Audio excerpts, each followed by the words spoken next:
प्रधानमंत्री जी, माननीय अध्यक्ष लोकसभा एवं माननीय उपसभापति राज्यसभा,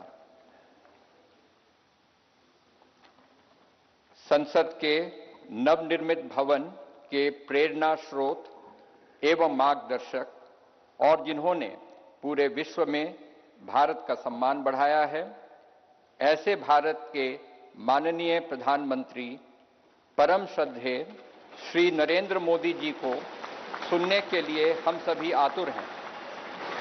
मैं माननीय प्रधानमंत्री जी से विनम्रता पूर्वक निवेदन करूंगा कि वे इस सभा को अपने विचारों से अनुग्रहित करने की कृपा करें।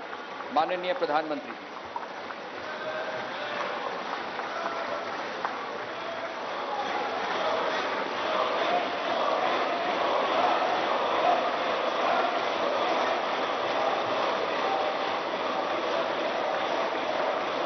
लोकसभा के स्पीकर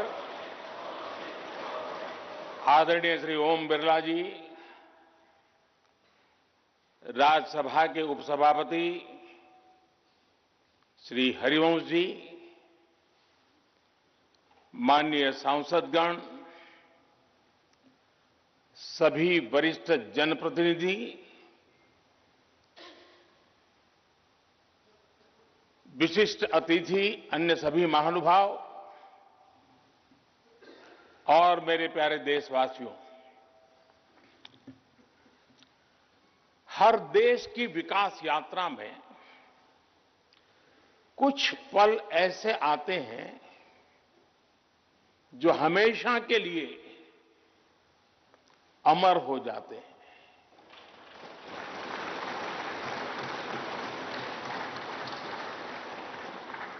कुछ तारीखें समय के ललाट पर इतिहास का अमिट हस्ताक्षर बन जाती है। आज 28 मई 2023 का ये दिन ऐसा ही शुभ अवसर है।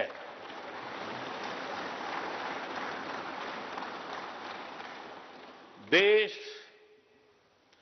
आजादी के 75 वर्ष होने पर अमृत महोत्सव मना रहा है। इस अमृत महोत्सव में भारत के लोगों ने अपने लोकतंत्र को संसद के इस नए भवन का उपहार दिया है।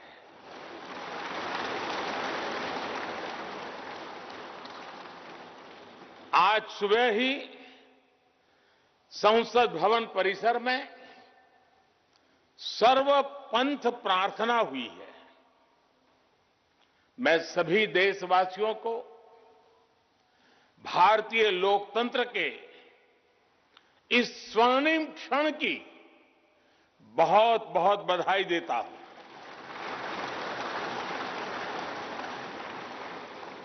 साथियों, ये सिर्फ एक भवन नहीं है, ये 140 करोड़ भारतवासियों की आकांक्षाओं और सपनों का प्रतिबिंब है।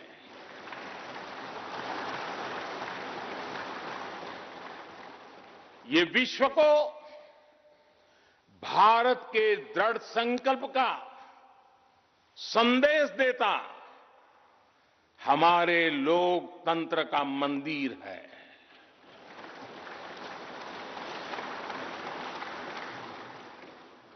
ये नया संसद भवन योजना को यथार्थ से, नीति को निर्माण से, इच्छा शक्ति को क्रिया शक्ति से, संकल्प को सिद्धि से जोड़ने वाली अहम कड़ी साबित होगा। ये नया भवन हमारे स्वतंत्रता सेनानियों के सपनों को साकार करने का माध्यम बनेगा। ये नया भवन आत्मनिर्भर भारत के सूर्योदय का साक्षी बनेगा।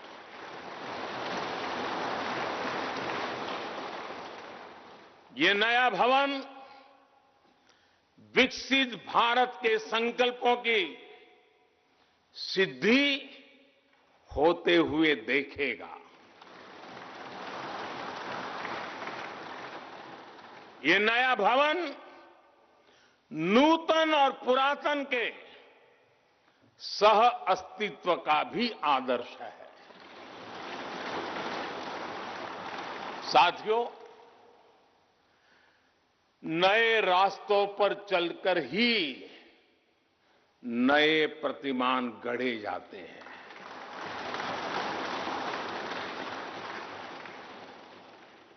आज नया भारत नए लक्ष्य तय कर रहा है, नए रास्ते गढ़ रहा है। नया जोश है, नया उमंग है, नया सफर है, नई सोच है। दिशा नई है, दृष्टि नई है, संकल्प नया है, विश्वास नया है।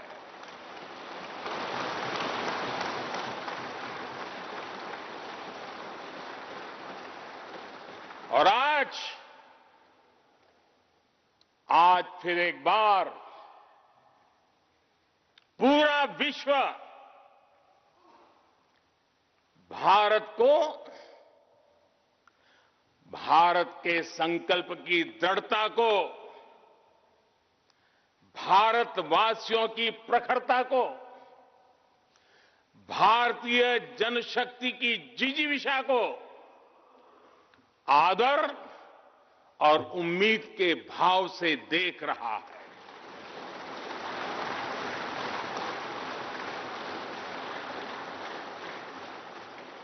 जब भारत आगे बढ़ता है तो विश्व आगे बढ़ता है।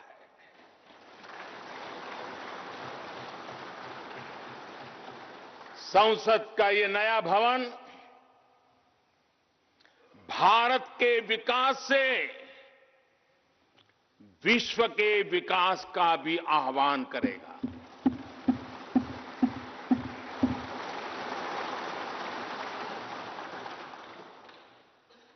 साथियों,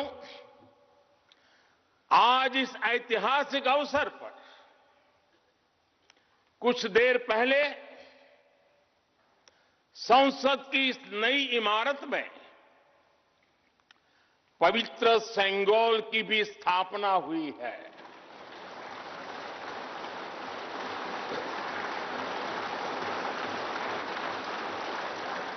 महान चोल साम्राज्य में सेंगोल को कर्तव्य पथ का, सेवा पथ का, राष्ट्र पथ का प्रतीक माना जाता था।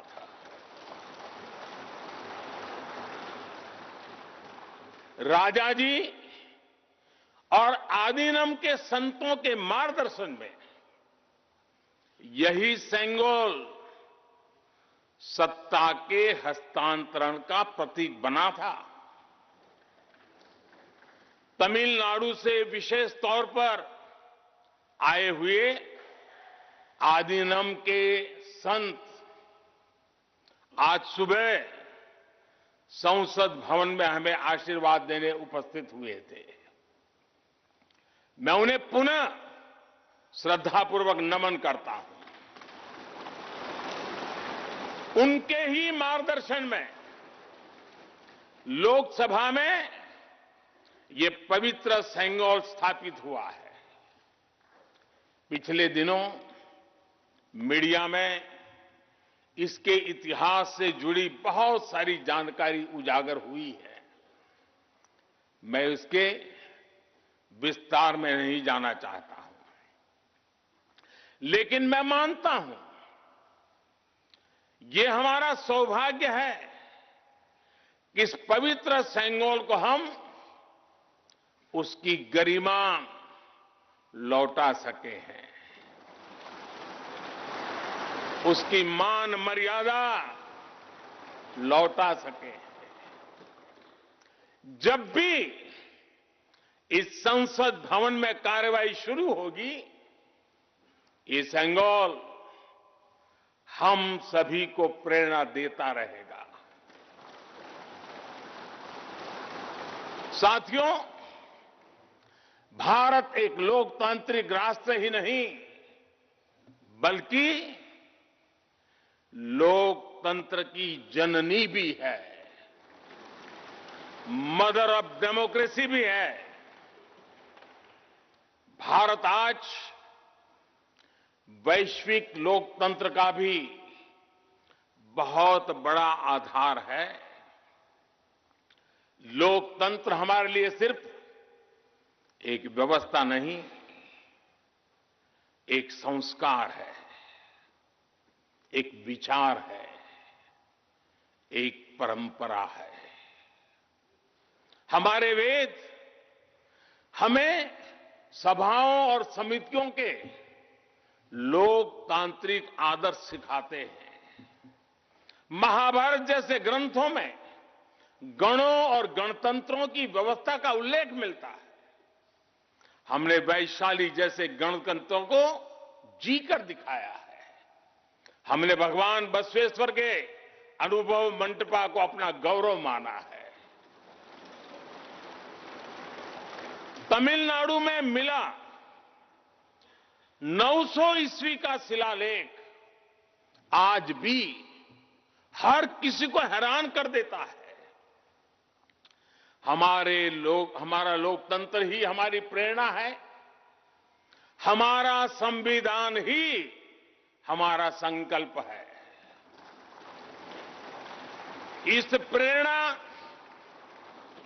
इस संकल्प की सबसे श्रेष्ठ प्रतिनिधि अगर कोई है तो ये हमारी संसद है। और ये संसद देश की जिस समृद्ध संस्कृति का प्रतिनिधित्व करती है, उसका उद्घोष करती है। शेते निपद्यमानस्य, शेते निपस्य मानस्य चराति चर्त भगः चरैवेति चरैवेति चरैवेति। कहने का तात्पर्य, जो रुक जाता है उसका भाग्य भी रुक जाता है, लेकिन जो चलता रहता है उसी का भाग्य आगे बढ़ता है, बुलंदियों को छूता है। और इसलिए चलते रहो, चलते रहो। गुलामी के बाद हमारे भारत ने बहुत कुछ खोकर अपनी नई यात्रा शुरू की थी। वो यात्रा कितने ही उतार चढ़ावों से होते हुए, कितनी ही चुनौतियों को पार करते हुए आजादी के अमृत काल में प्रवेश कर चुकी है। आजादी का ये अमृत काल विरासत को सहेजते हुए विकास के नए आयाम गढ़ने का अमृत काल है। आजादी का ये अमृत काल देश को नई दिशा देने का अमृत काल है। आजादी का ये अमृत काल अनंत सपनों को, असंख्य आकांक्षाओं को पूरा करने का अमृत काल है। इस अमृत काल का आह्वान है, इस अमृत काल का आह्वान है मुक्त मातृभूमि को, मुक्त मातृभूमि को नवीन प्राण चाहिए, नवीन पर्व के लिए नवीन प्राण चाहिए। मुक्त गीत हो रहा, मुक्त गीत हो रहा नवीन राग चाहिए, नवीन पर्व के लिए नवीन प्राण चाहिए।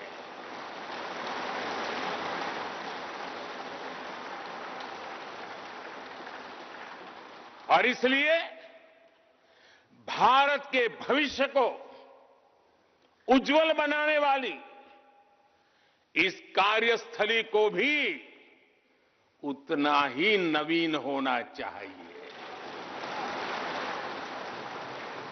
आधुनिक होना चाहिए। साथियों, एक समय था जब भारत दुनिया के सबसे समृद्ध और वैभवशाली राष्ट्रों में गिना जाता था। भारत के नगरों से लेकर महलों तक, भारत के मंदिरों से लेकर मूर्तियों तक, भारत का वास्तु भारत की विशेषज्ञता का उद्घोष करता था। सिंधु सभ्यता के नगर नियोजन से लेकर मौर्यकालीन स्तंभों और स्तूपों तक, चोल शासकों के बनाए भव्य मंदिरों से लेकर जलाशयों और बड़े बांधों तक, भारत का कौशल विश्व भर से आने वाले यात्रियों को हैरान कर देता था। लेकिन सैकड़ों साल की गुलामी ने हमसे हमारा ये गौरव छीन लिया। एक ऐसा भी समय आ गया जब हम दूसरे देशों में हुए निर्माण को देखकर मुग्ध होने लग गए। 21वीं सदी का नया भारत, बुलंद हौसले से भरा हुआ भारत, अब गुलामी की उस सोच को पीछे छोड़ रहा है। आज भारत प्राचीन कला की उस गौरवशाली धारा को एक बार फिर अपनी तरफ मोड़ रहा है और संसद की ये नई इमारत इस प्रयास का जीवंत प्रतीक बनी है। आज नए संसद भवन को देखकर हर भारतीय गौरव से भरा हुआ है। इस भवन में विरासत भी है, वास्तु भी है,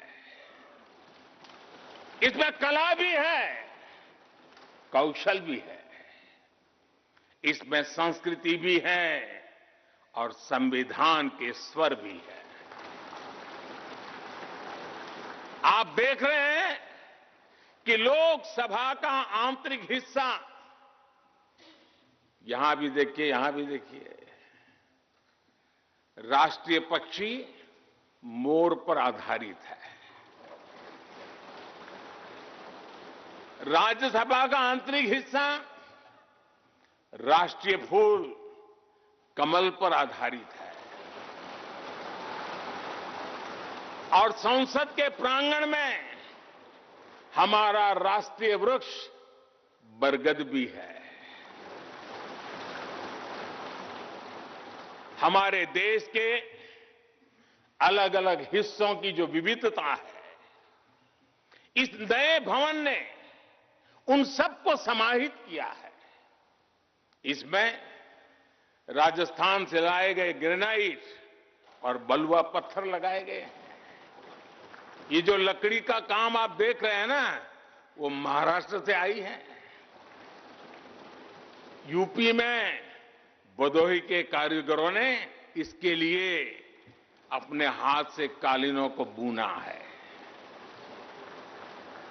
एक तरह से इस भवन के कण कण में हमें एक भारत श्रेष्ठ भारत की भावना के दर्शन। साथियों, संसद के पुराने भवन में सभी के लिए अपने कार्यों को पूरा करना कितना मुश्किल हो रहा था, ये हम सभी जानते हैं। टेक्नोलॉजी से जुड़ी समस्याएं थी, बैठने की जगह से जुड़ी चुनौती थी। इसलिए ही बीते 1.5-2 दशकों से ये चर्चा लगातार हो रही थी कि देश को एक नए संसद भवन की आवश्यकता है। और हमें ये भी देखना होगा कि आने वाले समय में सीटों की संख्या बढ़ेगी, सांसदों की संख्या बढ़ेगी, वो लोग कहां बैठते हैं? और इसलिए ये समय की मांग थी कि संसद की नई इमारत का निर्माण किया जाए। और मुझे खुशी है कि भव्य इमारत आधुनिक सुविधाओं से पूरी तरह लैस है। आप देख रहे हैं कि इस समय भी इस हॉल में सूरज का प्रकाश सीधे आ रहा है, बिजली कम से कम खर्च हो, हर तरफ लेटेस्ट टेक्नोलॉजी वाले गैजेट्स हों, इन सभी का इसमें पूरा ध्यान रखा गया है। साथियों, आज सुबह ही मैं इस संसद भवन को बनाने वाले श्रमिकों के एक समूह से मिला हूं। इस संसद भवन ने करीब 60,000 श्रमिकों को रोजगार देने का भी काम किया है। उन्होंने इस नई इमारत के लिए अपना पसीना बहाया है। मुझे खुशी है कि इनके श्रम को समर्पित एक डिजिटल गैलरी भी संसद में बनाई गई है और विश्व में शायद ये पहली बार हुआ होगा। संसद के निर्माण में अब उनका योगदान भी अमर हो गया है। साथियों, कोई भी एक्सपर्ट अगर पिछले 9 वर्षों का आकलन करे तो पाएगा कि ये 9 साल भारत में नव निर्माण के रहे हैं, गरीब कल्याण के रहे हैं। आज हमें संसद की नई इमारत के निर्माण का गर्व है, तो मुझे पिछले 9 साल में गरीबों के 4 करोड़ घर बनने का भी संतोष है। आज जब हम इस भव्य इमारत को देखकर अपना सर ऊंचा कर रहे हैं, तो मुझे पिछले 9 साल में बने 11 करोड़ शौचालयों का भी संतोष है, जिन्होंने महिलाओं की गरिमा की रक्षा की, उनका स्वर ऊंचा कर दिया। आज जब हम इस संसद भवन में सुविधाओं की बात कर रहे हैं, तो मुझे संतोष है कि पिछले 9 साल में हमने गांवों को जोड़ने के लिए 4 लाख किलोमीटर से भी ज्यादा सड़कों का निर्माण किया। आज जब हम इस इको फ्रेंडली इमारत को देखकर खुश है, तो मुझे संतोष है कि हमने पानी की एक एक बूंद बचाने के लिए 50,000 से ज्यादा अमृत सरोवरों का निर्माण किया है। आज जब हम इस नए संसद भवन की लोकसभा और राज्यसभा को देखकर उत्सव मना रहे हैं, तो मुझे संतोष है कि हमने देश में 30,000 से ज्यादा नए पंचायत भवन भी बनाए हैं। यानी पंचायत भवन से लेकर संसद भवन तक हमारी निष्ठा एक ही है, हमारी प्रेरणा एक रही। देश का विकास, देश के लोगों का विकास। साथियों, आपको ध्यान होगा 15 अगस्त को लाल किले से मैंने कहा था, यही समय है, सही समय है।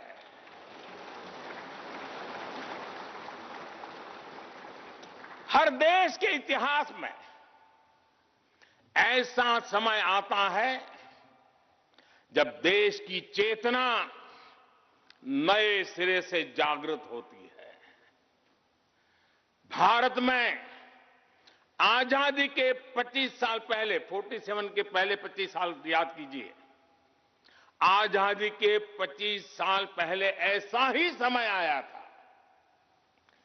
गांधी जी के असहयोग आंदोलन ने पूरे देश को एक विश्वास से भर दिया था। गांधी जी ने स्वराज के संकल्प से हर भारतवासी को जोड़ दिया था।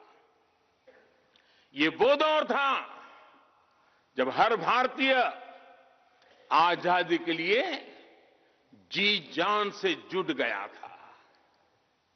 इसका नतीजा हमने 1947 में भारत की आजादी के तौर पर देखा।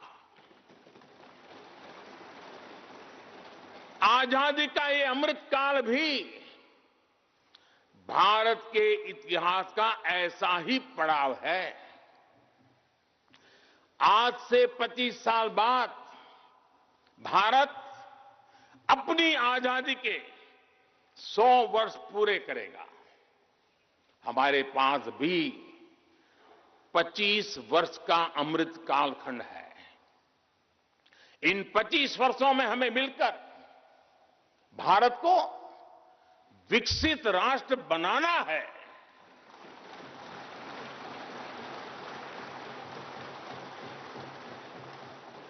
लक्ष्य बड़ा है, लक्ष्य कठिन भी है, लेकिन हर देशवासी को आज इसके लिए जी जान से जुटना ही है।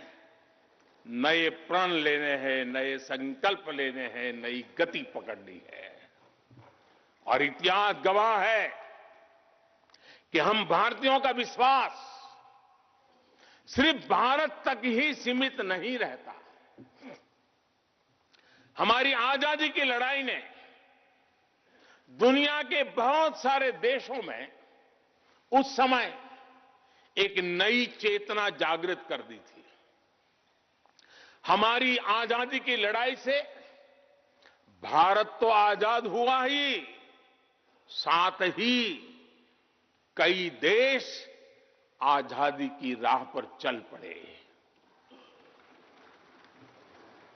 भारत के विश्वास ने दूसरे देशों के विश्वास को सहारा दिया था। और इसलिए भारत जैसा विविधता से भरा देश,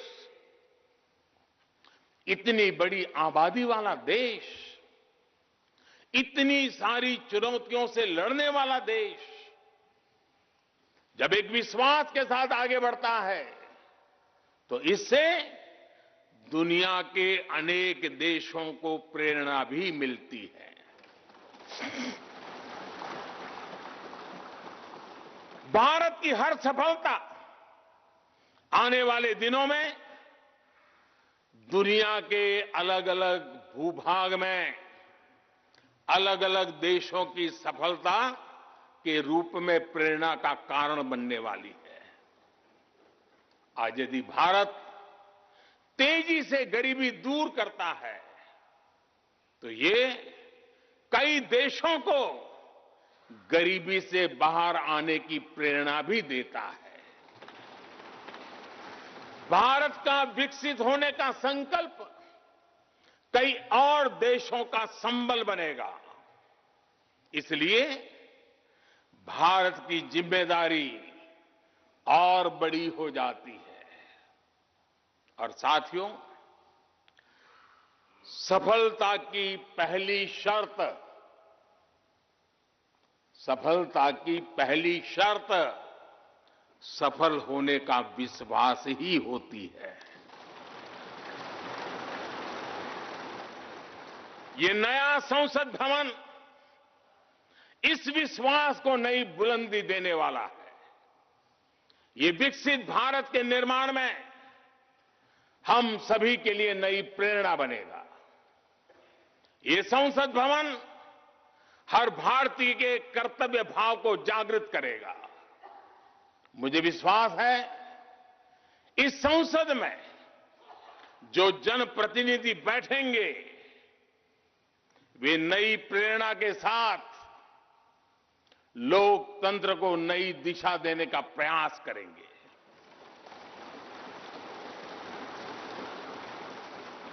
हमें नेशन फर्स्ट की भावना से आगे बढ़ना होगा। इदम राष्ट्राय इदम न मम। हमें कर्तव्य पथ को सर्वोपरि रखना होगा। कर्तव्यमेव कर्तव्यम और कर्तव्यम न कर्तव्यम। हमें अपने व्यवहार से उदाहरण प्रस्तुत करना होगा। यद यदाचरति श्रेष्ठः तत्देव इतरो जनः। हमें निरंतर खुद में सुधार करते रहना होगा। उद्धरेत आत्मना आत्मानानम। हमें अपने नए रास्ते खुद बनाने होंगे। अपदीवो भवः। हमें खुद को खपाना होगा, तपाना होगा। तपसो ही परम नास्ति तपसा विंदते महत। हमें लोक कल्याण को ही अपना जीवन मंत्र बनाना होगा। लोकहितम मम करणीयम। जब संसद के इस नए भवन में हम अपने दायित्वों का ईमानदारी से निर्वहन करेंगे तो देशवासियों को भी नई प्रेरणा मिलेगी। साथियों, दुनिया के सबसे बड़े लोकतंत्र को यह नई संसद एक नई ऊर्जा और नई मजबूती प्रदान करेगी। हमारे श्रमिकों ने अपने पसीने से इस संसद भवन को इतना भव्य बना दिया है। अब हम सभी सांसदों का दायित्व है कि इसे अपने समर्पण से और ज्यादा दिव्य बनाएंगे।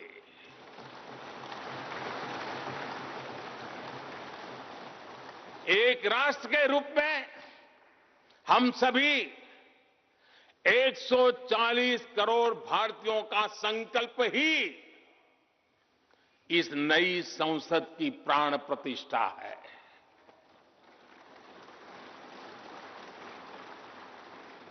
यहां होने वाला हर निर्णय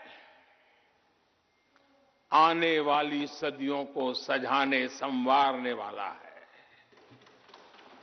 यहां होने वाला हर निर्णय आने वाली पीढ़ियों को सशक्त करने वाला होगा।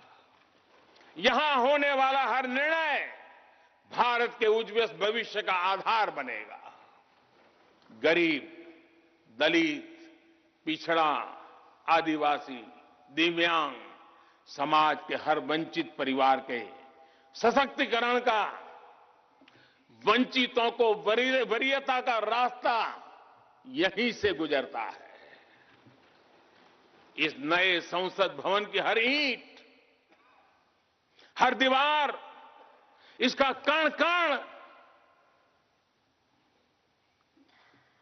गरीब के कल्याण के लिए समर्पित है।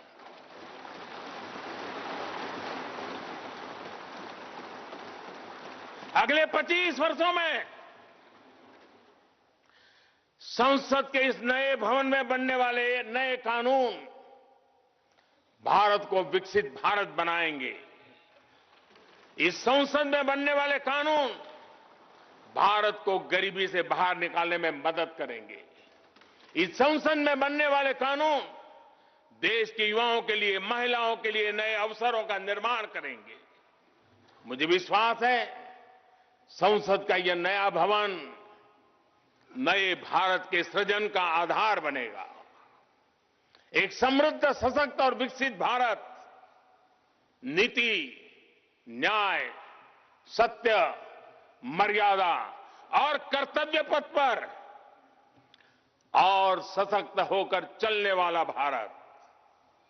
मैं समस्त भारतवासियों को नए संसद भवन की फिर से बहुत बहुत बधाई देता हूं। धन्यवाद।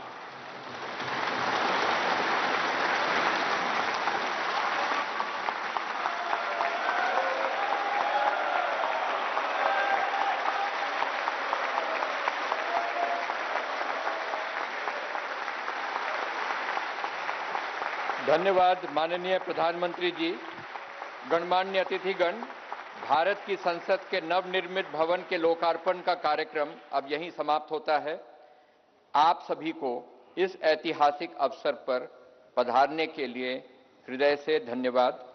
नमस्कार, जय हिंद। तर पंतप्रधान नरेंद्र मोदी यांनी संबोधित केलेला आहे नव्या संसद भवनामध्ये उपस्थितांना आणि त्यासोबतच देशवासियांना। नवीन संसद भवन हे भारताच्या एकात्मतेचं प्रतीक असेल आणि त्यासोबतच नव्या जुन्या संस्कृतीचा मिलाप म्हणून सुद्धा या संसद भवनाकडे पाहिलं जाईल। गेली 9 वर्ष ही विकासाची आहेत, समृद्धीची आहेत। देशातून हळूहळू गरिबीचं उच्चाटन होत आहे असं प्रतिपादन सुद्धा पंतप्रधान नरेंद्र मोदी यांनी केलेलं आहे। प्रत्येक भारतीयाच्या सशक्तीकरणासाठी हे संसद भवन सतत कार्यरत राहील असा विश्वास त्यांनी व्यक्त केलाय। देशाच्या नव्या संसद भवनातून पंतप्रधान नरेंद्र मोदी यांचं हे पहिलं भाषण।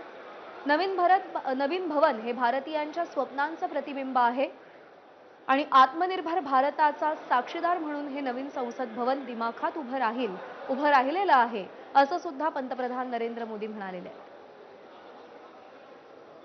लोकशाही ही केवळ व्यवस्था नसून विचार आहे, संस्कार आहे आणि त्याचंच वृद्धी इथे या संसद भवनाच्या माध्यमातून केली जाईल असा विश्वासही त्यांनी व्यक्त केलेला आहे। नव्या पर्वासाठी हे नवं पहिलं पान आहे असं सुद्धा पंतप्रधान नरेंद्र मोदी म्हणाले आहेत।